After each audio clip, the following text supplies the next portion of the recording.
8 million ships. 48 million ships will be produced in Jagiroad from November. আৰু আমেৰিকাত যিমান গাড়ী চলিব সব গাড়ীৰে ships made in Assam জাগিৰোডৰ হ'ব। আন্দোলন আৰম্ভ হৈছে সেমি কণ্ডাক্টৰ দৰে ইণ্ডাষ্ট্ৰী। আজি টাটাই ইণ্ডিয়াৰ গোটেইবিলাক ষ্টেটৰ ভিতৰত Tata has chosen Assam as their site for factory to manufacture semiconductor. কিমানটা semiconductor daily উপর তাতে হ'ব 48 million ships.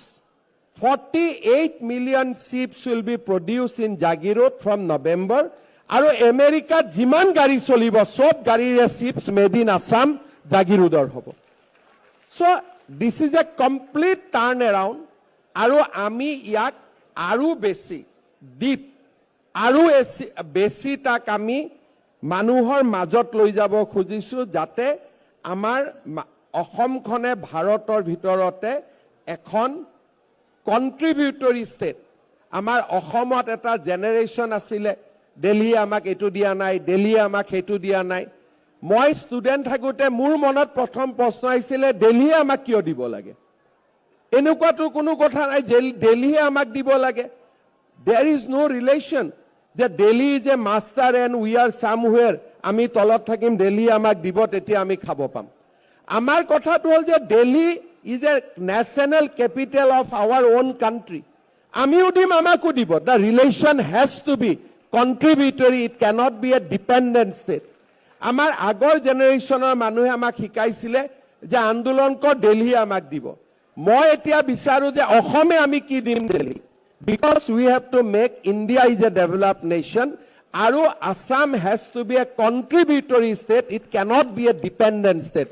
যে ৰাতিপুৱা দিল্লীয়ে টকাটো নিদিলে মই দৰমহা দিব নোৱাৰিম তেনেকুৱা স্থিতিত মই থাকিব নোখোজো। আমাৰ ভাৰতৰ ডেভেলপমেন্টৰ জাৰ্নিত Assam should be a partner. Assam cannot be a dependent state. Assam has to be a partner state.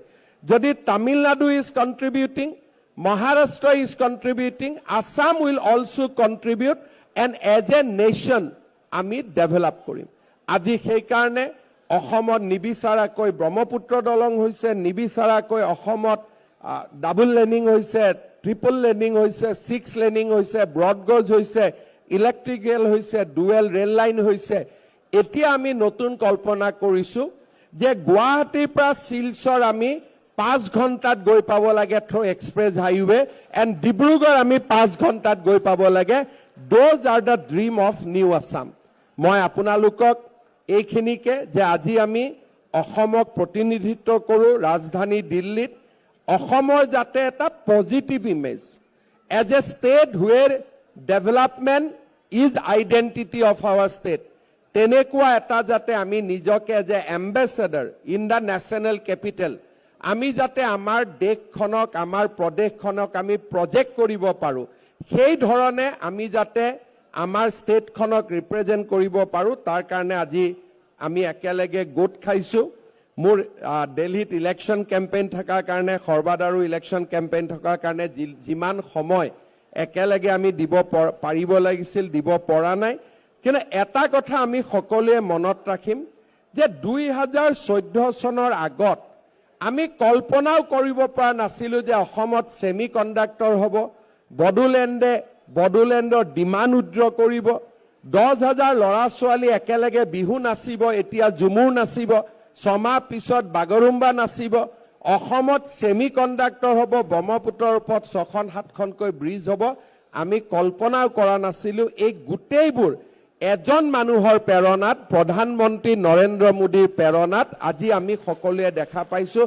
It is a complete transformational story, it is completely a story of new Assam. Sarbananda মুখ্যমন্ত্ৰী থাকোঁতে নুমলীগড় ৰিফাইনেৰীক আমি 10 million metric ton 9 million metric টনলৈকে refine capacity বঢ়াব decision লৈছিলোঁ। কিন্তু অসমত তেলে নাই। 3 মিলিয়ন মেট্ৰিক টন চলাবৰ কাৰণেও Numaligarh doesn't have crude.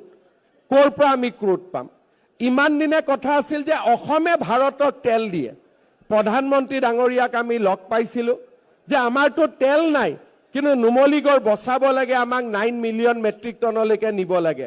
Modiji আমাক ক'লে যে পাৰাদ্বীপৰ পৰা মই লাইন এটা বনাই দিম যাতে বিদেশৰ আৰবৰ ৰাছিয়াৰ তেল পাৰাদ্বীপৰ পাইপলাইনেদি নুমলীগড়ত যাব পাৰে and in this year we are going to commission new Numaligarh refinery with 9 million metric ton, but they will not refine petrol and diesel produced in Assam. They will refine crude, which will take through pipeline from Paradip to Numaligarh. আৰু অকল pipeline ডালতে Modi চৰকাৰে মোদী গভৰ্ণমেণ্টে 6,000 কোটি টকা খৰচ কৰিছে